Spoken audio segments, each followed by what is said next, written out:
नमः सिद्धेभ्यः। ओम नमः सिद्धेभ्यः। ओम नमः सिद्धेभ्यः।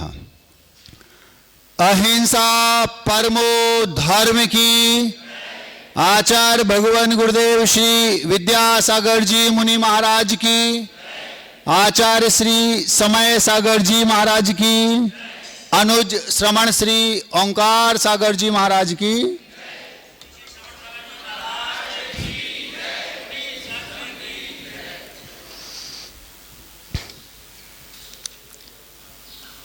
मैं आप लोगों को गुरु मंत्र देना चाहता हूं। महाराज जल्दी दे दो, प्रवचन बाद में करना, बहुत जरूरत है मंत्र की। चमत्कार तो हो जाएगा ना, कोई हमारी जो मनोकामनाएं हैं वे सब पूरी तो हो जाएंगी। महाराज जल्दी दे दो, देर ना लगाओ। प्रवचन भले आप आज ना दो, रोज तो दे रहे, मंत्र जरूर दे दो महाराज, जल्दी करो। वो मंत्र ऐसा मंत्र नहीं है जिसे आप माला में फेर सकें। वो मंत्र ऐसा नहीं है जिसे आप मन में गुनगुना सकें। वो मंत्र आपको प्रायोगिक रूप से करना पड़ेगा, प्रयोग करना पड़ेगा प्रैक्टिकली। ऐसा वो मंत्र है। कौन सा मंत्र है महाराज बताओ? आप तो बता दो, विधि बता दो, हमारा काम बन जाए, हम सब करने को तैयार हैं। अगर आप जानना चाहते हैं कि वो कौन सा मंत्र है, और वो सामान्य मंत्र नहीं, ये भी ध्यान रखना। आज से लगभग 8 बरस पहले बुंदेलखंड के एक तीर्थ क्षेत्र वीनावारा में भगवान शांतिनाथ की चरण निश्रा में गुरुदेव ने अपने जितने भी 30-35 उस समय शिष्य संघस्थ थे, उनमें से केवल 4-5 महाराजों को अलग अलग अपने कक्ष में स्पेशली बुलवाया, और वो मंत्र उन 4-5 को अलग अलग दिया। हमने तो ये अनुमान लगाया कि वो सभी को एक साथ दिया होगा, लेकिन अनुमान बस है, ये पता नहीं, क्योंकि उनने सबसे बोल दिया था किसी को बताना नहीं। तो उन 4-5 महाराजों में, महान सौभाग्यशाली उन 4-5 महाराजों में मैं भी एक था। 35-36 महाराज उस समय प्रवास कर रहे थे। उसमें से 5 या 6 महाराजों को आचार्य जी ने अलग अलग बुलवाया। उनमें मैं भी एक था, मुझे भी बुलाया, मुझे भी वो मंत्र दिया कि आपको इस मंत्र को फॉलो करना है। हमने कहा भैया हम तो धन्य हो गए, गुरुदेव ने बुला करके गुरु मंत्र दिया और ये कह दिया कि इसको किसी को बताना नहीं। बताना नहीं मतलब उस समय किसी को नहीं बताना महाराजों को। फिर हमने अनुमान लगाया कि केवल मुझे बुलाया कि किसी और को। तो जो कुछ एक 5-6 सिलेक्टेड महाराज थे उनको उनने बुलाया। अब वो किस अपेक्षा से सिलेक्टेड थे मैं नहीं जाना, सबको दिया। मुझे क्या दिया वो मैं आपको देना चाहता हूं। हमें ऐसा लगा शायद सबको वो ही दिया होगा एक सा, लेकिन चूंकि पूछ नहीं सकते, कोई किसी से बताया नहीं, तो अनुमान बस लगाया, हो सकता है सबको अलग अलग दिया हो। वो मंत्र हम आपको आज इस सभा में देना चाहते हैं। यदि आप लेना चाहते हैं तो आपको थोड़ी देर इंतजार करना पड़ेगा। आंख से उस मंत्र का संबंध है, तो हम शुरुआत आंख से ही करते हैं। आंख हमारे शरीर का एक प्रकार से एक अभिन्न अंग है। हमारे रूप सौंदर्य का अगर कोई प्रथम साधन है तो वो आंख है। भीतर की आंख और बाहर की आंख दोनों का बड़ा अपना अपना महत्व है। अगर आंख वो जो आपकी चेहरे की शोभा बढ़ा रही है, अगर वो आंख आ जाए तो कष्ट देती है। भैया हमारी आंखें आ गई, आंखें आ गई समझते हो? आंख आ गई मतलब आई फ्लू हो गया, अब काला चश्मा लगाना पड़ेगा। क्यों? आपकी आंखें आ गई। अगर वे आंखें जो आई हैं वे कोई और देख लेगा तो उसकी आ जाएंगी। जितने लोग आपकी आंखों को देखेंगे, आई हुई आंखों को भी सबकी आ जाएंगी। ऐसा हमने सुना है, आई फ्लू बोलते उसको। तो काला चश्मा लगा के रखना पड़ता है 3-4 दिन। तो यदि वे आंखें आ गईं तो आपको कष्ट देंगी, और मान लो आंखें चली गईं तो भी आपको कष्ट देंगी। समझ में आ रही बात? आपकी आंखें आ गईं, अब 2-3 दिन आपको बहुत पीड़ा होगी। क्यों? आई फ्लू हो गया। फिर मान लो आपकी आंखें चली गईं तो आंखें चली गई तो सब कुछ चला गया, कुछ बचा ही नहीं, क्योंकि सारी शोभा तो आंखों से है। मान लो आंखें चली गई तो कष्ट। तो आंखें अगर आती हैं तो कष्ट देती हैं, और आंखें अगर जाती हैं तो कष्ट देती हैं। महाराज बहुत अच्छा जीवन चल रहा था, अचानक पता नहीं क्या हुआ, सुबह उठे तो धुंधला धुंधला दिख रहा है, कुछ दिख ही नहीं रहा है, आंखें चली गई, आशीर्वाद दे दो। फिर वो डॉक्टर के यहाँ जाएगा, पता नहीं, जब तक आंखें वापस नहीं आएंगी तब तक परेशान। तो आंखें अगर आती हैं तो कष्ट देती हैं, और आंखें अगर जाती हैं तो कष्ट देती हैं। आंखें अगर फिरती हैं तो भी कष्ट देती हैं। तो खुद को तो कष्ट होगा नहीं, क्योंकि खुद की तो फिर गई, परिजनों को कष्ट होगा। महाराज सुबह सुबह उन्होंने आंखें फेर ली, मतलब सुबह सुबह भी निपट गए। निपटना समझते हो? आंखें अगर आती हैं तो कष्ट देती हैं, आंखें अगर जाती हैं तो कष्ट देती हैं, और आंखें अगर फिरती हैं तो कष्ट देती हैं। जिसकी हैं उसको नहीं देंगी अब, क्योंकि वो तो निपट गया। जितने परिजन हैं उन सबको वो कष्ट देती हैं। आई तो कष्ट, गई तो कष्ट, फिरी तो कष्ट। आंखें अगर चढ़ती हैं तो भी कष्ट देती हैं। आंखें चढ़ना समझते हो? आज तो भैया तुम्हारी आंखें चढ़ी चढ़ी सी लग रही, भैया रात में पानी नहीं मिला पाया। पानी मिलाना समझते हो? पानी मिलाना नहीं समझते। आंखें चढ़ गई ये नहीं समझते। कब चढ़ती हैं आंखें? नीट अगर कोई पी लेता है, बताते, हमें तो अनुभव नहीं है, हमने सुना है। अगर कोई नीट पी लेता, नीट समझते हो? क्या क्या समझाएं तुम लोगों को। नीट अगर किसी ने पी ली बिना पानी मिलाए और वो नशा चढ़ गया तो फिर आंखें चढ़ जाती हैं। तो जो उसके सामने आसपास है, जिसकी चढ़ी उसको भी कष्ट, जो उसके सामने उसको भी कष्ट।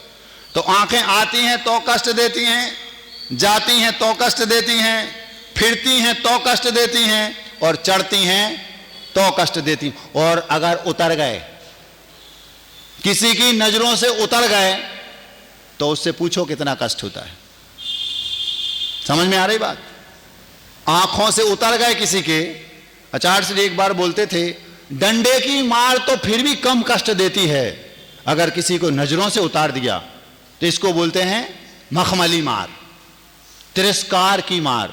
अगर उसको आप तिरस्कृत कर दो, बिल्कुल छोड़ दो, कोई मतलब नहीं, हमने उसको अपनी नजरों से उतार दिया। अगर कोई आंखों से उतर गया तो महान कष्ट होता है।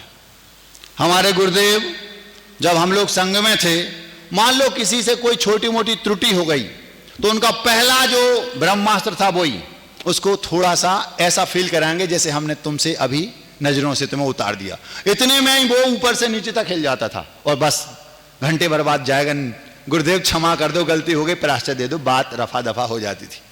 तो सबसे बड़ा ये एक फंडा है, किसी को नजरों से उतार दो। उसको उतारो नहीं, उसको लाइन पे लाने के लिए उतार दो। द्वेष किसी से नहीं रखना, लेकिन लाइन पे भी तो लाना है।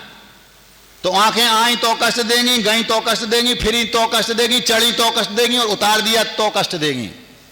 और यदि मान लो किसी की किसी से आंखें मिल गई तो भी कष्ट। समझ में आ रहा? कॉलेज में पढ़ते थे महाराज, एक छोरी थी, उससे आंखें मिल गई।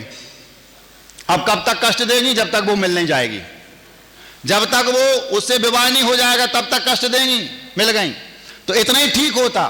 तो आंखें अगर किसी से मिल गई, अब उससे जब तक मिल नहीं रहे तब तक कष्ट देगी। और विवाह हो गया, और विवाह होने के थोड़े ही दिन बीते, फिर जिंदगी भर का कष्ट। आंखें मिली, कैसा कष्ट सुनो। हम लोग अभी बिहार करके आ रहे थे तो ओंकार सागर जी ने हमें बताई वही बात हम आपको बता दे रहे। एक सज्जन आए होंगे, उनका विवाह हो गया, 4-5 साल विवाह को हो गए। मतलब कॉलेज में जब वो पढ़ते होंगे तो किसी से उनकी आंखें मिल गई। अब आंखें मिली तो बात आगे बढ़ी, मिलना जुलना शुरू हुआ, धीरे धीरे धीरे वो अफेयर 3-4 साल चला और उसके बाद वो विवाह में परिणत हो गया। तो आंखें मिली, कष्ट शुरू, और वो आंखों का मिलना विवाह तक पहुंच गया। अब विवाह हो गया, अब कष्ट बंद हो जाए, अब तो शुरुआत हो रही कष्ट की। और जैसे ही 2-4 से 8 महीने हुए, भूत उतरा, अब जिंदगी भर का कष्ट। तो एक छोरा जिसको 4-5 साल विवाह हुए हो गए थे, वो छोरा, उसके जो आराध्य देवता थे वे प्रसन्न हो गए उससे। जिसका विवाह हो चुका था, 4-5 साल हो गए थे, उसकी कभी किसी से आंखें मिली होंगी, उसे विवाह हो गया, संतान की उत्पत्ति हो गई और वो अभी साथ में है, पति और बेटा। अब उस जो पति था वो छोरा, उसने किसी अपने आराध्य देव को प्रसन्न कर लिया। ध्यान रखना, जो प्रसन्न हो वे आराध्य नहीं, जो आराध्य हैं वे प्रसन्न होते नहीं, क्योंकि भगवान किसी से ना राग रखते हैं ना द्वेष, प्रसन्न होते नहीं। अब ये तो समझाने के लिए लौकिक बात है कि उनके जो आराध्य देवता थे वे प्रसन्न हो गए सामने खड़े, मैं तुझसे प्रसन्न हूं, बोल क्या चाहिए। उस छोरे ने बड़ी मेहनत से, बड़ी तपस्या करके, बड़ी साधना करके, बड़ी पूजा भक्ति करके उन अपने आराध्य देव को प्रसन्न कर लिया। आराध्य देव सामने खड़े, मैं तुमसे प्रसन्न हूं, बोल क्या चाहिए। तो वो छोरा हाथ जोड़कर बोलता है, भगवान प्रभु, हमारे आराध्य देवता, अगर आप हमें कुछ देना चाहते हैं तो हमारी एक मन्नत पूरी कर दें। क्या? प्रभु, मुझे हमारे 5 साल पुराने जीवन में वापस भेज दो। 5 साल पुराने जीवन कौन? जब आंखें मिली नहीं थी, शादी नहीं हुई थी, बच्चे कुछ नहीं था, हम जब बिना विवाह के थे, अकेले थे। जैसे ही उसने इतना बोला कि भगवान मुझे, बड़ी मशक्कत के बाद तो भगवान प्रसन्न हुए सामने खड़े, और वो भगवान से बोलता, भगवान अगर आप मुझे कुछ देना चाहते हैं, वर देना चाहते हैं, तो प्रभु मुझे इतनी कृपा कर दो, मुझे हमारे 5 साल पुराने पिछले जीवन में लौटा दो जब मेरा विवाह नहीं हुआ था। वे उनके आराध्य देवता भाग गए, तुरंत भाग गए छोड़ के। वो प्रभु सुनो, तो दूर से चिल्ला के बोलते हैं, अरे पगले, मैंने तुझसे मन्नत मांगने को कहा था, जन्नत मांगने को नहीं। समझ में आ रही बात? वो जन्नत मांग रहा, मतलब जो अकेला है, सिंगल है, बैचलर है, वो जन्नत में है अभी। और अगर आंख मिल गई तो कष्ट देगी, जब तक जिससे मिली उससे ना मिल लो तब तक कष्ट देगी, और मिल लिया, बात आगे बढ़ गई, विवाह हो गया, फिर उसके बाद 2-4-6 वर्ष महीने बीत गए, फिर तो जिंदगी भर कष्ट। आंख आती है तो कष्ट, जाती है तो कष्ट, मिलती है तो कष्ट, आंखों से गिर गए तो कष्ट, फिरती हैं तो कष्ट, और अगर आंख चढ़ गई तो कष्ट। सब में कष्ट ही कष्ट है। कोई आंख दिखा दे आपको, अगर कोई आपको आंख दिखा दे तो क्या होगा? बाहें चढ़ा लोगे, उसको भी कष्ट, आपको भी कष्ट। अगर कोई आंख दिखाता है तो भी कष्ट। बात समझ में आ रही? समझ में आ रही ना? अगर किसी ने जोर से आंख दिखा दी, ए छोटू, इतना ही बोल दिया, वो घबरा जाता है। अब अगर वो दबंग हुआ, क्या कैसे बोल रहे हैं, झगड़ा शुरू, और दब्बू हुआ तो बेचारा दब जाएगा, तो सोचेगा यार वो आंख क्यों दिखाई, पता नहीं। अगर कोई आपको आंख दिखा दे तो भी कष्ट है। आचार्य श्री बोलते थे, कई बार उन्होंने अपने प्रवचनों में बोला, अगर दुनिया को अपने चरणों में झुकाना है तो नजरें झुका के जीना शुरू कर दो। क्या बोलते थे गुरुदेव? अगर दुनिया को अपने चरणों में झुकाना है तो नजरें झुका करके जीना शुरू कर दो, दुनिया तुम्हारे चरणों में झुक जाएगी। लेकिन गड़बड़ कहां होती? मैं क्या काम हूं, मैं क्या काम हूं। तो हम कितनी बातें बता चुके, आई तो कष्ट, गई तो कष्ट, आदि आदि आदि। अब किसी ने आंखें दिखा दी तो भी कष्ट, बड़ी बड़ी आंखें दिखा दी तो कष्ट। अब अगर आंख उठाई किसी ने तो भी कष्ट, बहुत कष्टप्रद है आंखें उठाना। कैसे कैसे आंखें उठाना? अभी कल नहीं परसों ओंकार सागर जी ने बताया था, वही हम आपके सामने रख दे रहे। एक सज्जन जा रहे थे, कहां जा रहे थे? अपने गंतव्य की ओर जा रहे थे पैदल। जैसे ही वो जा रहे थे तो जाते जाते जाते जाते अचानक उन्हें एक आम का पेड़ दिखा, छाया भी थी, और उस आम के पेड़ पर एक पका पीला खुशबूदार आम लटक रहा था। नजरें नीचे थीं, पेड़ देखा, नजरें उठ गईं। आंख ऊपर उठाई, जैसे ही आंख उठाई तो क्या देखा? आम का फल। अब सबसे पहले किसने देखा? आंख ने। गुनाह पहले शुरुआत किसने की? गुनाह की आंख ने। आंख ने उस आम के पेड़ में पका हुआ खुशबूदार आम देखा और देखते ही पैरों ने पेड़ की ओर चलना शुरू कर दिया। पैर, आंख ने देखा, पैर चले और पेड़ तक पहुंच गए। अब हाथों ने, हाथों के सहारे पेड़ पर चढ़ना भी शुरू कर दिया। आंखों ने देखा, पैर वहां तक पहुंचे, हाथ ऊपर तक, हाथों के सहारे वो पेड़ की उस डाली तक ऊपर तक चढ़ा। जैसे ही ऊपर चढ़ा, हाथों ने उसको तोड़ा, नाक ने उसको, क्या बात है, क्या इसकी खुशबू है, पका है एकदम बिल्कुल देशी। आंखों ने देखा, पैर चलकर वहां पहुंचे, हाथों ने तोड़ा, नाक ने सूंघा, कानों में आवाज आई, ए, तुम्हारे पिताजी का पेड़ है। समझ में आ रही बात? कौन चिल्लाया नीचे से? जिसका उस पेड़ का जो मालिक था वो चिल्लाया, तुम्हारे पिताजी नहीं कहा उसने तो वो ही कहा जो आप लोग कहते हैं। हमारी अपनी मर्यादा है, हम उस शब्द का प्रयोग करना पसंद नहीं करते। समझ गए कौन सा? समझ गए ना? सब समझ गए, बहुत समझदार हैं यहाँ के लोग। क्या बोला वहां से नीचे से? तेरे, हम नहीं कह रहा है आप, हम तो अपनी भाषा में कहेंगे तुम्हारे पिताजी का पेड़ है भैया। भैया नहीं बोला, वहां तो दादागिरी चलेगी, तुम चढ़े कैसे हमारे पेड़ पे?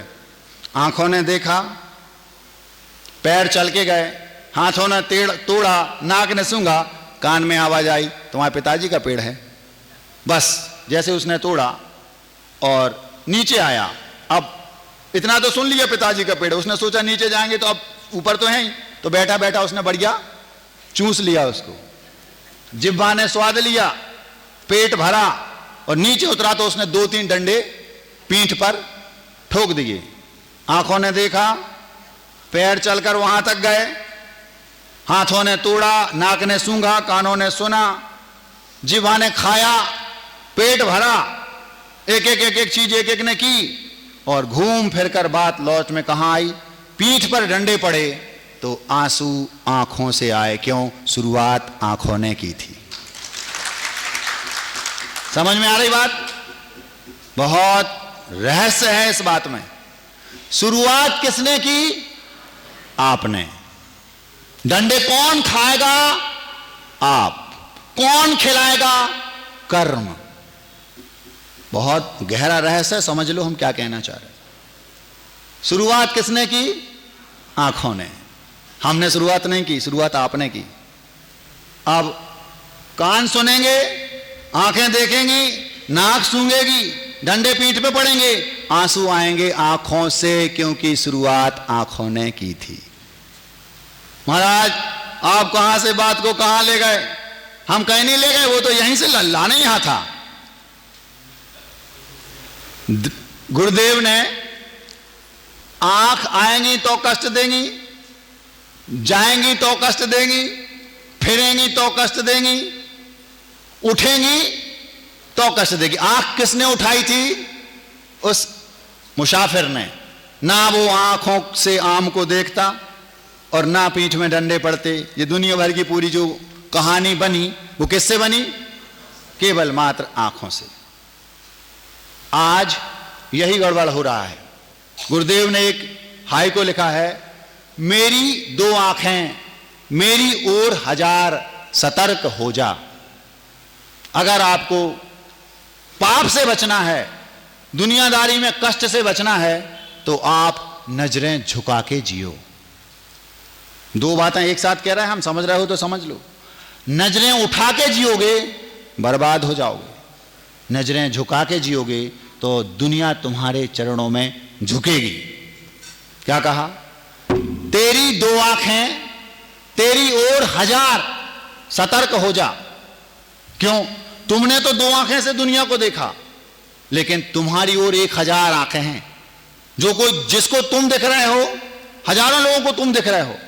कितनी आंखें हो गई? 1000 आंखें। इसलिए सतर्क तुम्हें होना पड़ेगा। अब आंखें आई तो कष्ट, गई तो कष्ट, आदि आदि हमने इतनी सारी बातें बता दी। अब आंख उठी तो कष्ट। अब अगर आंख लग गई तो कष्ट। क्या कहा? आंख अगर लग गई, हम जब दूसरी कक्षा में पढ़ते थे उस समय एक हिंदी में एक कहानी आती थी कछुआ और खरगोश की। बिल्कुल छोटी सी कहानी है। एक कछुआ था, एक खरगोश था। दोनों ने मेले में जाने की ठानी, दोनों चल दिए। कछुआ अपनी चाल से चलता जा रहा है, धीरे धीरे मंद गति से, नजरें झुकाए। और खरगोश, अरे मैं तो यूं पहुंच जाऊंगा। गया, थोड़ा सा गया आगे, एक पेड़ था, उसके नीचे सो गया। आंख लग गई। जैसे ही आंख लगी, समझ रहा है कि सुन रहा है कि सो रहा है? सुन रहा है। आंख लगी और कछुआ अपनी चाल से धीरे धीरे चलता गया, आंखें नीचे किए था। खरगोश की आंख लग गई, वो मेला पहुंच गया। जब आंख खुली तो देखा अब तो चिड़िया चुग गई खेत। पहुंचा मेले में और दोनों मित्र खूब हंसे, हा हा हा, ऐसा उसमें किताब में लिखा था। इतनी सी कहानी थी। इसमें बहुत बड़ा मैसेज है। खरगोश के पास गति थी लेकिन कछुए के पास मति थी। क्या कहा? खरगोश के पास गति थी लेकिन कछुए के पास मति थी। गति थी तो उसको घमंड आ गया, मैं क्या कम हूं, हार गया। क्यों हारा? आंख लग गई। अगर आंख लग गई तो कष्ट देगी। हम तो अब गिना नहीं पाएंगे, बहुत सारी बातें बता दी। गई तो कष्ट, आई तो कष्ट, फिरी तो कष्ट, उठी तो कष्ट, दिखा तो कष्ट, नजरों से गिरा दिया किसी ने तो कष्ट। और अगर आंख लग गई तो भी कष्ट। क्या कष्ट है महाराज? हार गया खरगोश। आप गाड़ी चला रहे हो, अभी कुछ दिन पहले दिल्ली से 4 बच्चे आए थे। सुबह सुबह 3-4 बजे यहां से 100 किलोमीटर दूर उनके ड्राइवर की आंख लग गई। 70-80 लोग थे, पूरे भड़बड़ा गए। पूरी गाड़ी बहक गई, किसी डंपर में टकरा गई। वो तो अच्छे काम के लिए आ रहे थे, सो किसी को कुछ नहीं हुआ, छोटी मोटी खरोंचें आई बस। क्यों? महाराज ड्राइवर की आंख लग गई। अगर आंख लग गई तो कष्ट। आपकी आंख लग गई और घर में चोर घुसे और सब उड़ा ले गए। क्यों? आपकी आंख लग गई थी। चौकीदार की आंख लग गई तो गड़बड़ हो जाएगा। आपकी लग गई तो कष्ट, ड्राइवर की लग गई तो कष्ट, और खरगोश की लग गई तो कष्ट। कई लोग इस सभा में ऐसे बैठे हैं, आज तक उनकी आंख खुली नहीं, अभी तक आंखें बंद ही हैं। महाराज दोनों खुली हैं, धोके आए हैं, पूरी आंखें बड़ी बड़ी दिख रही। बाहर की आंखों की बात नहीं कर रहे हैं हम, भीतर की आंखों की बात कर रहे हैं। जब तक तुम्हारे नगर में गुरु महाराज आए हैं, समय पर अपनी आंखें खोल लो, नहीं तो कर में तो खुलवा के रहेंगे। क्या कह रहे हैं हम? हाँ, कोई बात नहीं, जब जागे तभी सवेरा, जब जागे तभी सवेरा। कोई दूध का धुला है ही नहीं, सब चोर चोर मौसेरे भाई हैं। हाँ, जो हमारे आराध्य हैं वे भी कभी इसी लाइन में थे। कभी किसी पापी से घृणा मत करना, घृणा करो तो पाप से। घृणा हमेशा पाप से करो, पापी तो कल सुधर जाएगा। वो वक्त जब गुजर गया तो ये वक्त भी गुजर गया। हमें जैसे ही व्यक्ति लाइन पे आया वो हमारा सबसे पहला शिष्य है, भक्त है। क्यों? बात समझ में आ गई। हम भी कोई दूध के धुले थोड़ी थे। जिस दिन बात समझ में आई लाइन पे आ गए। जिसको जब समझ में आ जाए तब से उसके दिन की शुरुआत हो गई। क्या हो गई? क्या बात हो गई? हाँ, अब अगर आंख लग गई तो कष्ट। आंख को सुनते हैं, आपके यहां नजर बोलते हैं, नजर। नजर लग गई तो भी कष्ट। महाराज 5-6 दिन हो गए बेटे को नजर लग गई, कुम्हला गया है। क्या बोलते आप लोग? वो नजर लग गई, पता नहीं क्या हो गया, वो तो बिल्कुल कुम्हला गया है महाराज, नजर लग गई। कई प्रकार की नजर लगती है। हमसे किसी ने पूछा, न जाने कैसी नजर लगी है जमाने की, कोई वजह ही नहीं मिल रही है मुस्कुराने की। लोग आकर बोलते, महाराज न जाने कैसी नजर लगी है जमाने की, कोई वजह ही नहीं मिल रही है मुस्कुराने की। मतलब हम बरसों से मुस्कुरा नहीं पा रहे। क्यों? पता नहीं किसकी नजर लग गई। अब आपके दिमाग में प्रश्न उठेगा, महाराज जी मतलब नजर लगती है उठेगा कि नहीं? प्रश्न उठेगा, महाराज इसका मतलब नजर लगती है, वो टोना टोटका, वो मिर्ची नमक आदि वो घुमाना पड़ता है, ये सब क्या लगती है कि नहीं? महाराज बीच में अब प्रसंग आ गया तो बता दो जैनिज्म क्या बोलता है। हमने आपको एक आध महीने पहले एक कविता सुनाई थी, उसमें एक स्टेंजा था, आज लग रहा भले लगी किसी की बद्दुआ, आज लग रहा भले लगी किसी की बद्दुआ, नजर लगी है या किसी ने जादू टोना कर दिया। महाराज या तो किसी ने बद्दुआ लगा दी, या तो किसी ने जादू टोना कर दिया, और या फिर पक्का नजर लग गई। इसका जैनिज्म में क्या, जैनिज्म इसके बारे में क्या बोलता है? महाराज आज लग रहा भले लगी किसी की बद्दुआ, नजर लगी है या किसी ने जादू टोना कर दिया, टोना बद्दुआ नजर ये सब अशुभ कर्म के नाम, पुण्यवान को इन्होंने आज तक नहीं छुआ। समझ में आ गया? अगर आपके पास पुण्य है, खाते में पुण्य है, अकाउंट में पुण्य है, जेब में पुण्य है, तो ना आपको नजर लगेगी, ना आपको जादू टोना होगा, और ना कोई बद्दुआ देगा। इसका मतलब क्या है? नजर लगती है, नजर तो अशुभ कर्म का, पाप कर्म का पर्यायवाची नाम है। आज लग रहा भले लगी किसी की बद्दुआ, नजर लगी है या किसी ने जादू टोना कर दिया, टोना बद्दुआ नजर ये सब अशुभ कर्म के नाम, पुण्यवान को इन्होंने आज तक नहीं छुआ। इसलिए हमने आपसे कहा था, अगर आपको इन पचड़ों से बचना है, पागलों की भांति पुण्य संचय करो। पुण्य संचय के हजारों लाखों करोड़ों साधनों में सर्वश्रेष्ठ साधन है तो जिनेंद्र भगवान की निष्काम भक्ति, बिना किसी छल कपट के, बिना किसी डिमांड के, बस जैसे अपने माता पिता की सेवा की जाती है कर्तव्य मानकर, वैसी भगवान की कर्तव्य मानकर भक्ति करो, उनकी पूजन करो, बस इससे बेहिसाब पुण्य संचय होगा। ना नजर लगेगी, ना कभी कोई बद्दुआ देगा, और ना टोना टू, कुछ नहीं होने वाला। क्यों? ये सब अशुभ कर्म के पर्यायवाची नाम हैं। ना आंख आई तो कष्ट, गई तो कष्ट, उठी तो कष्ट, नजर आंख लगी तो कष्ट और नजर लगी तो कष्ट।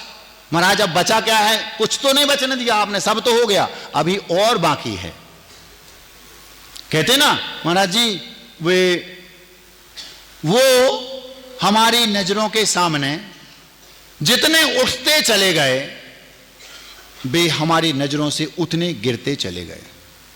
इसमें बहुत बड़ा रहस्य, फिर से सुनो। आप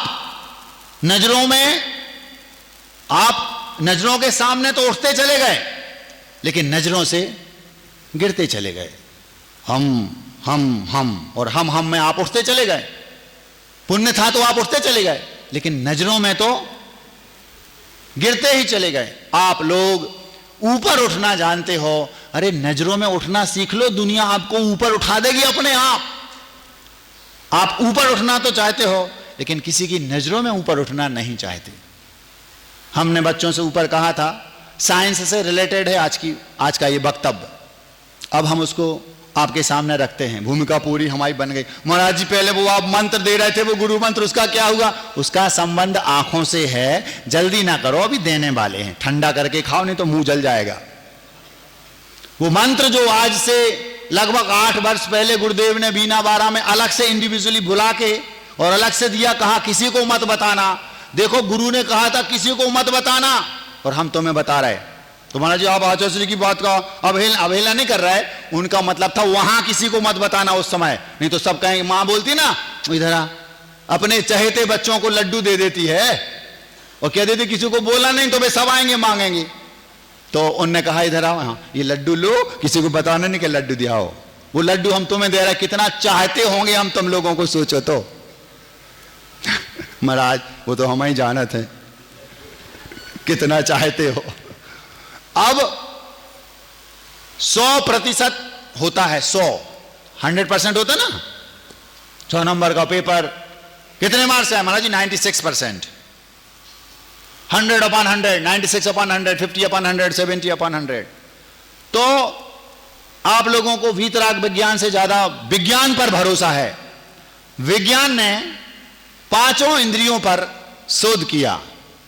बच्चे ध्यान से सुनेंगे। विज्ञान ने 5 इंद्रियों पर शोध किया। 5 इंद्रियां होती समझते हो? स्पर्शन, रसना, घ्राण, चक्षु और कर्ण, इन पांचों इंद्रियों पर प्रैक्टिकल किया गया, शोध किया गया, जांच पड़ताल की गई। आप लोगों को सुनकर के आश्चर्य होगा, जो बात जैनिज्म बोलता है लगभग 100% तो नहीं, बहुत अंतर रहा, लेकिन जो मूल बात थी वही बात गुरुदेव ने मंत्र के रूप में हमें दी, वही बात जैनिज्म बोलता है, वही बात 24 तीर्थंकर भगवानों ने अपने वक्तव्य में बोली, प्रवचनों में बोली, ओंकारमयी दिव्य ध्वनि में बोली, और लगभग वही बात साइंस ने प्रैक्टिकल करके बोली। वो क्या? उन्होंने कहा प्रत्येक व्यक्ति 5 इंद्रियों के माध्यम से भोग भोगता है, और प्रत्येक व्यक्ति उन 5 इंद्रियों के माध्यम से पाप अर्जन करता है। लेकिन सबसे ज्यादा रोल किसका है? आप लोग संभल के बैठियो, हम आपके सामने बात रख रहे हैं। 100% में से केवल मात्र 1% रोल है अकॉर्डिंग टू साइंस। विज्ञान कहता है रसना इंद्री का रोल केवल 1% है। जो भी पाप हमें इकट्ठा होता है वो जीव के माध्यम से, स्वाद के चक्कर में, वो 1%। यद्यपि जैनिज्म इससे संतुष्ट नहीं है, लेकिन अभी हम आपके सामने विज्ञान की अपेक्षा बात रख रहे हैं। तो विज्ञान कहता है, साइंस कहता है, रिसर्च करने के बाद केवल मात्र 1% पाप कर्म में सहयोग है रसना इंद्री का। रसना मतलब स्पर्शन, रसना, घ्राण, चक्षु, कर्ण, 5 इंद्रियां होती ना। स्पर्शन मतलब ये त्वचा, रसना मतलब जीभ, घ्राण माने नाक, चक्षु माने आंखें, कर्ण माने कान। 5 इंद्रियां होती और एक मन। तो 5 इंद्रियों की बात की गई, तो 5 इंद्रियों में केवल 100% में से 1% हिस्सा जाता है पाप कर्म में रसना इंद्री को। मतलब सबसे कम जीव के माध्यम से पाप संचय होता है, ये विज्ञान का कहना है। फिर वो जो 2 वैज्ञानिक जिन्होंने इसको रिसर्च किया, उनके नाम भी हमें मालूम है, हम नहीं बता रहे, हमारा क्या कर लोगे। 1% रसना इंद्री को जाता है, 1.5% स्पर्शन इंद्री को जाता है। कहा है शरीर, केवल मात्र 1.5% स्पर्शन इंद्री को जाता है। 1% रसना को, 1.5% स्पर्शन को। स्पर्शन, रसना, घ्राण 3.5% पाप अर्जन में काम करती है। तो नाक, घ्राण इंद्री, कितनी इंद्री हो गई? 3। कितने हो गए? 3.5 और 1.5, 5 और 1, अभी 6% मात्र निपटा है। आप लोगों को जान करके आश्चर्य होगा, केवल 1% रसना, 1.5% स्पर्शन और 3.5% घ्राण, 3 इंद्रियों ने 6% में हिस्सा अपना ले लिया। इतना पाप इन 3 इंद्रियों के माध्यम से होता है, जो हम 100% कमाते उसमें। अब 11% हिस्सा जाता है तो कानों को। महाराज गाने बहुत अच्छे लगते हैं, महाराज हम वो जो कुछ भी सुनने को मिलता है, भले वो न्यूज़ हो, भले वो फिल्मों का जो शब्द सुनने को मिलते हैं, आदि आदि, कितना है? 11% पाप कमाई में रोल है कानों का।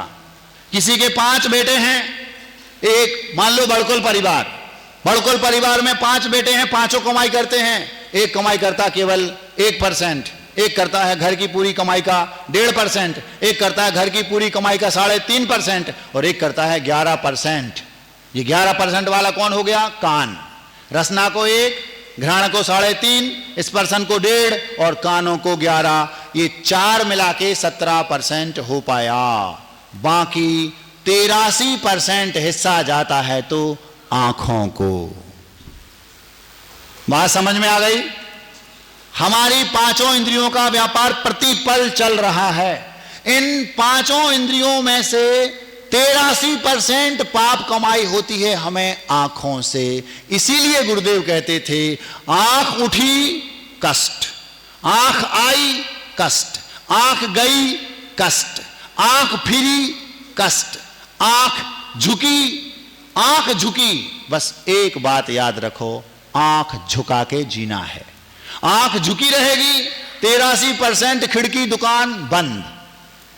बहुत बड़ा रहस्य है इसमें। अगर आपको पाप कर्मों से बचना है, सबसे पहले आंखों को नियंत्रित रखो। अब महाराज आपने इतने सारे बातें बताई, इन सब में सारा रोल आंखों का है, इसीलिए तो विज्ञान ने 83% दिया। और ये बात भले और इंद्रियों की बात साइंस की वीतराग विज्ञान से नहीं मिलती हो, 5 इंद्रियों में से जितना जितना हिस्सा दिया उसमें से भले ही साइंस की विज्ञान की बातें वीतराग विज्ञान से ना मिलती हों, लेकिन आंख के मामले में विज्ञान और वीतराग विज्ञान दोनों एक मत हैं। विज्ञान भी कहता है कि सबसे ज्यादा रोल है पाप कमाई में तो आंखों का, और जैनिज्म भी कहता है सबसे ज्यादा रोल है तो आंखों का। इसीलिए कहा जाता है कि आंखें झुका के जियो। दुनिया को अपने नजरों में झुकाना है तो आंखें झुका के जियो, मतलब विनम्रता अपने अंदर ले आओ। अकड़, जो अड़ गए अकड़ गए वे जड़ से उखड़ गए, जो अड़ गए अकड़ गए वे जड़ से उखड़ गए, जो झुक गए समर गए वे खूब आगे बढ़ गए। जो अड़ गए अकड़ गए वे जड़ से उखड़ गए, जो झुक गए समर गए वे खूब आगे बढ़ गए। इससे सिद्ध होता है कि झुकना सीखो, आंखों को झुका के जियो। दुनिया तुम्हें अपने चरणों में अगर लानी है तो। महाराज कौन सा वो मंत्र था? अब तो समय लगभग हो गया, अब तो बता दो। वो मंत्र था, गुरुदेव ने हमें बुलाया मीनावाड़ा में और बुलाकर बोलते हैं, दरवाजा थोड़ा सा, जी गुरुजी सुनो इधर आओ। अच्छा से आपने बुलवाया? हाँ, एक गुरु मंत्र देना चाहते हैं आपको। क्या गुरुजी? जी गुरुजी जैसा आप हैं, उसको फेरना नहीं है जी, उसको मन में भी नहीं फेरना जी, उसको प्रैक्टिकली जीना है जी। क्या? दृष्टि संयम। क्या मंत्र दिया गुरुदेव ने? दृष्टि संयम। मतलब क्या गुरुजी? आंखों का संयम। संयम समझते हो? संयम के 2 भेद होते हैं। संयम मतलब जीवन भर का जो लिया वो यम, और कुछ दिनों के लिए कुछ अवधि बांध कर लिया वो नियम। जैसे 5 साल का हमारा रात्रि भोजन का त्याग, ये नियम हो गया, और जीवन भर का रात्रि भोजन का त्याग ये यम हो गया। अब यदि जीवन भर का जो नियम लिया है वो समीचीन है तो वो संयम, और समीचीन नहीं है तो वो कुयम हो गया, यूं समझ लो। जैसे मैं जीवन भर रात्रि भोजन नहीं करूंगा, ये हो गया संयम, क्योंकि समीचीन रूप से सम्यक यम है ये। मैं जीवन भर शाकाहार नहीं करूंगा, ये यम तो हो गया जीवन भर का, लेकिन ये समीचीन नहीं है, ये कुयम हो गया। समझ में आ गया? तो यम और नियम में क्या अंतर है? जो जीवन भर लिया जाए वो यम, और जो कुछ दिनों के लिया जाए वो नियम। तो गुरुदेव ने कहा आपको संयम दिया जाता है, जीवन भर का तो है लेकिन समीचीन है। क्या? दृष्टि संयम, मतलब आंख उठा करके किसी से बात नहीं करना, आंख झुका कर ही जीवन जीना है। चाहे वो छोरी हो, चाहे छोरा हो, बूढ़ी हो, बूढ़ा हो, महाराज हो, कोई भी हो, आमने सामने बात करो। अपनी दृष्टि उसकी दृष्टि से मिलाकर बात नहीं करना। क्या करना? थोड़ा बहुत मिलाना ताकि उसको लगे कि हमसे बात कर रहा है, लेकिन झुका के जियो। अगर आंख झुका के जियोगे तो दुनिया तुम्हारे चरणों में झुक जाएगी। ये तो पहली बात। दूसरी बात, जो मूल उद्देश्य है हमारा, पापों से 83% रक्षा हो जाएगी। बहुत गंभीर विषय है। इस विषय को अगर हम जिस भाव से आपके सामने रख रहे हैं, अगर आपने उस भाव से पकड़ लिया, कल्याण हो जाएगा आपका। हम 24 घंटे आंखों के माध्यम से पाप ही तो करते। जो भी आप देख रहे हैं उसमें कुछ भी पुण्य का है ही नहीं, और जो पुण्य का देखने योग्य है वहां हम मुश्किल से 5 मिनट के लिए आते हैं। अपनी आंखों को भगवान के दर्शन करो, अपनी आंखों से महाराज के दर्शन करो, अपनी आंखों से जो भगवान ने लिखा है उसको पढ़ो। ये नहीं करते। क्या करते? दिन भर या तो फिल्म देखेंगे, या एक प्रकार से गंदे चित्र देखेंगे, अथवा या तो फिर हम दुनिया की दुनियादारी राग रंग देखेंगे। रूप देखने वाला नीचे जाता है और स्वरूप को देखने वाला ऊपर जाता है। क्या कहा? रूप देखोगे तो आप आंखों से क्या देखते? स्वरूप। और स्वरूप आंखों से देखते हैं आप क्या?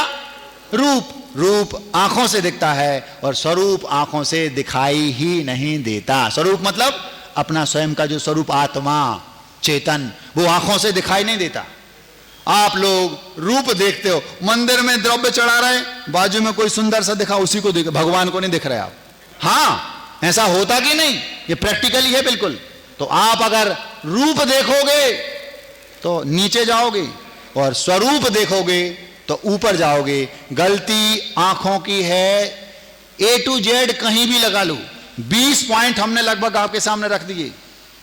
आई तो कष्ट, गई तो कष्ट, फिरी तो कष्ट, उठी तो कष्ट, दिखी तो कष्ट, लगी तो कष्ट, नजर लग गई तो कष्ट।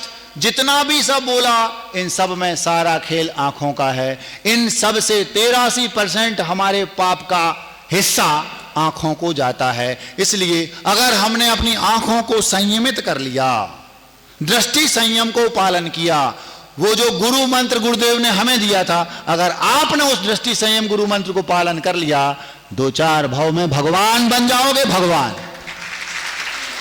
समझ में आ गया?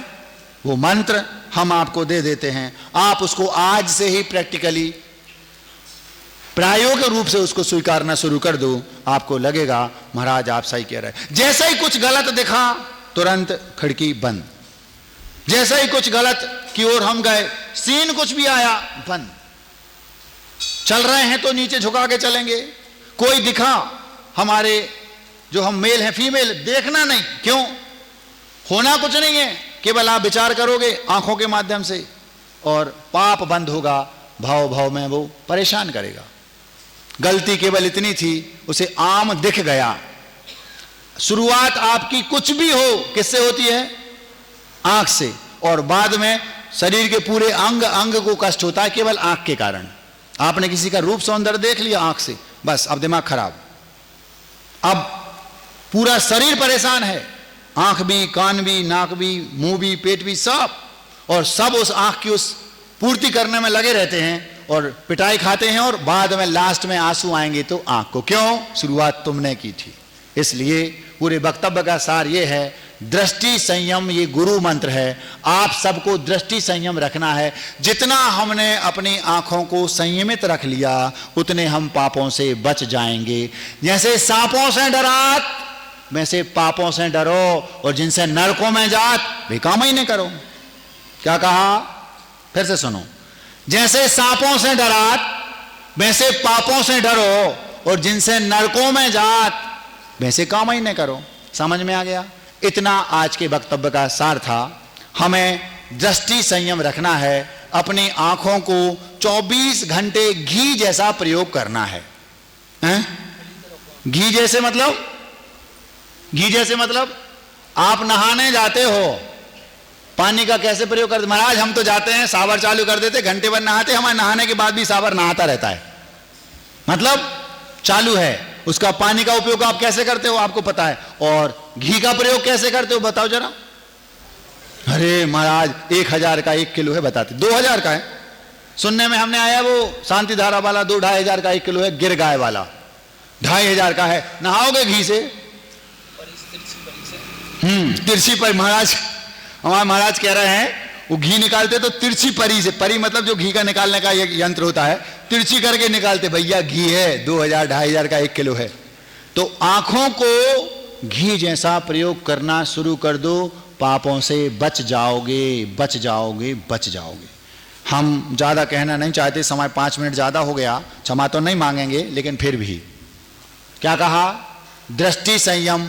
ये हमारे इस सदी के महानतम आचार्य गुरुदेव विद्यासागर जी महाराज ने ये गुरु मंत्र हमें दिया था। हम आपको कितना चाहते हैं, हम आपको फ्री में वो मंत्र दे रहे। दृष्टि संयम इसका नाम है। हमें अपनी दृष्टि को संयमित रखना है। आंखों को केवल मात्र घी जैसा प्रयोग करना है। जहां अत्यंत आवश्यक हो वहां प्रयोग करना। कुछ भी जो हमें लगे ये हमारे लीक से हटकर है, देखना ही नहीं। दृष्टि को इतना संयमित रखो, 83% आप पाप से बचेंगे। आप पाप से बचें, आप सबका कल्याण हो। ऐसी पावन पवित्र भावना के साथ आज की मिठाई।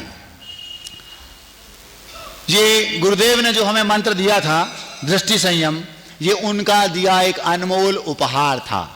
हमने उसको फॉलो किया और उस फॉलो करने से हमारी तो बल्ले बल्ले हो रही। तुम्हें अपनी कराना हो तो तुम भी फॉलो करना। शीर्षक है अनमोल उपहार। ये जो हमें दिया है ये भी गुरुदेव का दिया एक अनमोल उपहार है। ऐसे हजारों उपहार उन्होंने रोज दिए, हमने उसको फॉलो किया, आज हम यहां बैठे हैं, सब गुरुदेव की कृपा है। रत्नों से जड़ा, संयम से मढ़ा। मढ़ा मतलब जैसे ढोलक मढ़ते ना, वो रत्न कौन से? 3, सम्यक दर्शन, सम्यक ज्ञान, सम्यक चारित्र। 3 रत्न हमारे पास हैं। रत्नों से जड़ा, संयम से मढ़ा, अनमोल ये उपहार उनका है। उनका किनका? गुरुदेव का, आचार्य श्री विद्यासागर जी महाराज का दिया हुआ उपहार है ये। रत्नों से जड़ा, संयम से मढ़ा, अनमोल ये उपहार उनका है। सोने सा खरा, सुरभि से भरा। सुरभि समझते हो? सुरभि मतलब खुशबू। सोने सा खरा, सुरभि से भरा, घनघोर ये उपकार उनका है। ये जो घनघोर उपकार उन्होंने हम पर किया है, जिसमें सुगंधी है, रत्नत्रय की सुगंधी, और सोने जैसा चोखा है। चोखा कोई नहीं समझ पा रहा वो अलग बात है। कोई सोने को पीतल समझे तो ये उसकी समस्या है। समझ में आ रही बात? छेड़ना अपन को किसी को है नहीं और छोड़ना किसी को है नहीं। ये गुरुदेव का पहला सूत्र था। हमने सबसे पहले दीक्षा के बाद यही सीखा था, छोड़ना किसी को है नहीं और छेड़ना किसी बेचारे को है नहीं। रत्नों से जड़ा, संयम से मढ़ा, अनमोल ये उपहार उनका है। सोने सा खरा, सुरभि से भरा, घनघोर ये उपकार उनका है।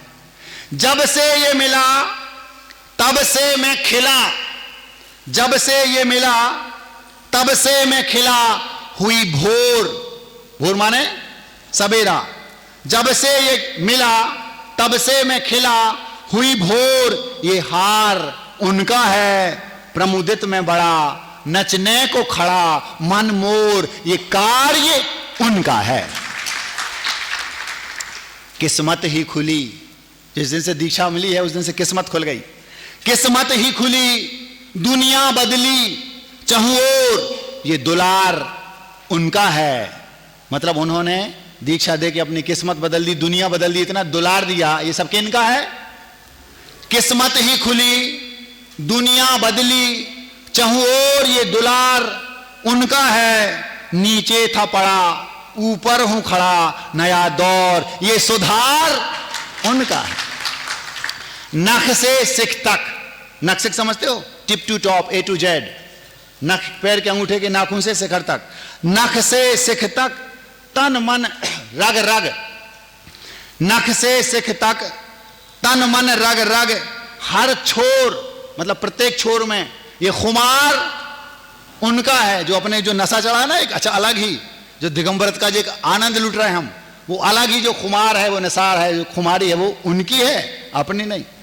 नख से सिख तक, तन मन रग रग, हर छोर ये खुमार उनका है। जाता ही नहीं, कोशिश भी हुई पुरजोर ये बुखार उनका है। ऐसा बुखार चढ़ा है अपन को गुरुदेव के नाम का, उतरता ही नहीं। और वो थर्मामीटर लगा तो कुछ आता नहीं उसमें, बुखार खतरनाक है, 105/6। क्या बताएं, ये अलग टाइप का बुखार है। आपको चढ़ाना हो तो हमारे पास उसकी औषधि चढ़ जाएगा आपको भी।